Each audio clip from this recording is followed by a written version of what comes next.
જાગ્યા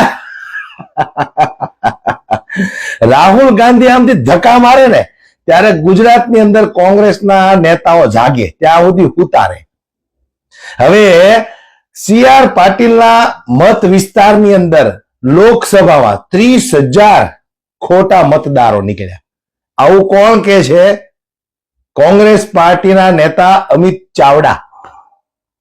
અમિત ચાવડાને મારે એટલું જ કહેવું છે કે રાહુલ ગાંધી જયારે તમને ધક્કો મારે ત્યારે તમે આગળ હાલો. એટલે જ બિચારો કહે છે કે અમારી પાર્ટીની અંદર લગ્નના ઘોડાય છે અને રેસના ઘોડાય છે, અને બાકી બધા ફૂટેલી કારતૂસ છે. ફૂટેલી કારતૂસ ફૂટેલી કારતૂસ છે. હજી આમ આદમી પાર્ટીનો વિરોધ કરે. બોલો, તમે વિચાર કરો, સત્તા કોની છે, કોણ સરકારમાં બેઠું છે, કોણ સરકાર ચલાવે છે, એ કાંઈ ખબર નથી પડતી. પણ અમુક ફૂટેલી કારતૂસ આમ આદમી પાર્ટીનો વિરોધ કરે. એટલે આમ આદમી પાર્ટીનો વિરોધ કરે, કાંઈ નથી વળવાનું તમારું. ભાજપનો જો પહેલેથી બરાબર વિરોધ કર્યો હોત ને તો 156 સીટ આવીને એ નો આવે. પણ એ વખતે તો ભાઈ સાયકલો બાટલા બાંધીને ખોટું વિરોધ પ્રદર્શન કરવા નીકળે.